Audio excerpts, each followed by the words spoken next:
गौरीकुंड के पास जो शटल सेवा पार्किंग है वहीं पे ये स्लाइडिंग आई है और एनएच इस समय पूर्ण रूप से खाली है। काफी जोखिम भरा ट्रैक आजकल ये हो रखा है। स्थानीय ग्रामीणों को भी काफी मुश्किलों का सामना करना पड़ता है जब कभी अपनी रोजमर्रा की आवश्यकताओं के लिए अन्य बाजारों की ओर जाना पड़ता है। तो इस एनएच के ठीक ऊपर एक पैदल मार्ग है जो बहुत पुराना है और लोग कई बार यहाँ से आना जाना लोगों का बना रहता है। इसका रख रखाव भी बहुत जरूरी है। कभी भी नदी का जलस्तर बढ़ जाता है तो आप ऊपर वाले ट्रैक से आप आसानी से सोनप्रयाग पहुंच सकते हो। वो जो ट्रैकिंग मार्ग है ऊपर वाला काफी सुगम है। आपदा से यहाँ पे जीवन बहुत अस्त व्यस्त हुआ है। ये एरिया आप जो देख रहे हो ये मुनकटिया के ठीक पास यानी कि सोनप्रयाग और मुनकटिया के बीच में है, पावर हाउस के जस्ट नियर। तो यहाँ पे भी काफी बड़ी स्लाइडिंग हुई है। जेसीबी लगातार काम कर रहा है लेकिन बारिश के कारण वो मटेरियल्स ऊपर से नीचे आ जाता है। आई होप कि कुछ ही दिनों में ये रास्ता ठीक हो जाएगा और कम से कम गाड़ियां ना तो पैदल तो इस ट्रैक से जा ही सकते हैं।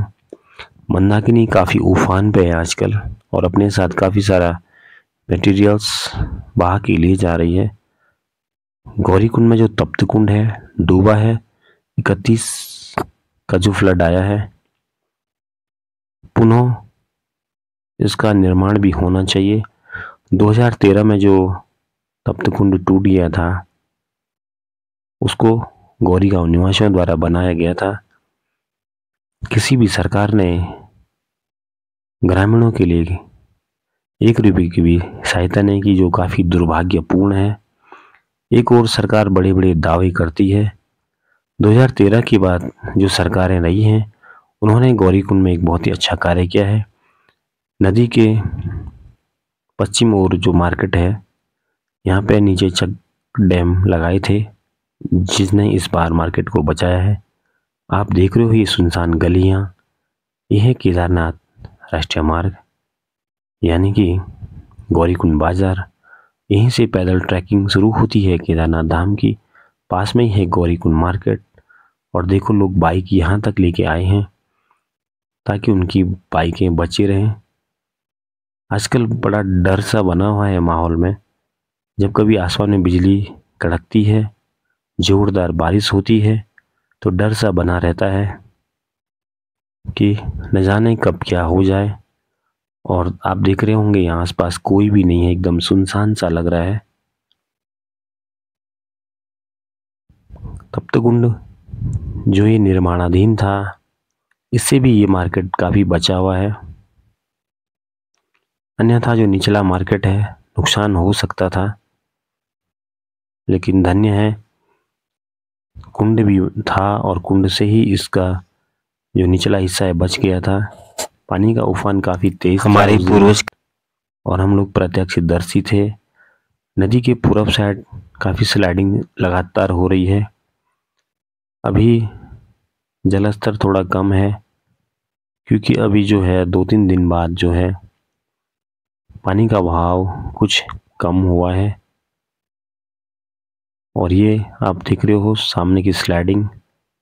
नदी का स्तर कुछ कम इसलिए हुआ था क्योंकि सूचना मिली थी कि भीमबली के आसपास कहीं ये स्लाइडिंग हो रही है, इसलिए नदी का जलस्तर कम हुआ था। 1 घंटे बाद ऑटोमेटिक जो नदी थी अपने पुराने ही स्वरूप में बहने लगी थी और इससे भी कोई नुकसान नहीं हुआ। धन्य है बाबा केदारनाथ जी, एक बार पुनः आपने जन हानि होने से बचाई है।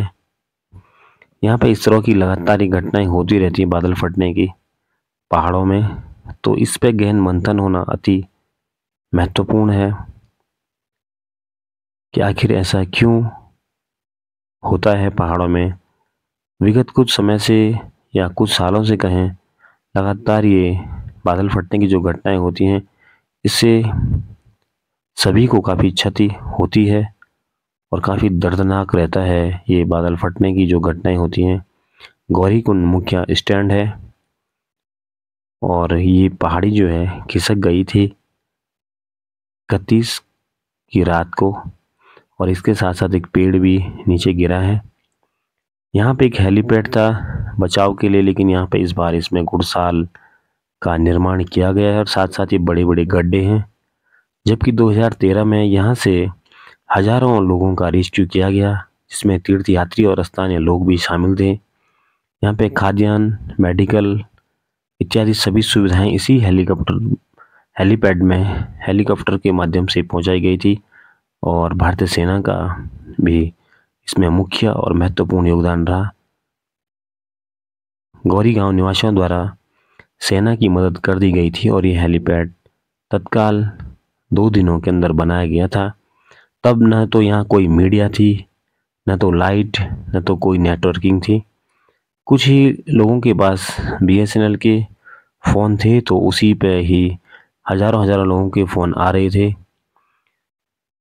ये बड़े बड़े टीन सेट जो बनाए गए तत्काल हटने चाहिए, ऐसा ज़रूरी भी है, क्योंकि केदारनाथ वैली का ये मुख्य पड़ाव स्थल गौरीकुंड है और इस हेलीपैड को हर हाल में रहना ही चाहिए। ये घुड़साल और ये बड़े बड़े टीन सेट कहीं अन्यत्र भी बनाए जा सकते हैं, उतना महत्वपूर्ण नहीं है कि जितना हेलीपैड है।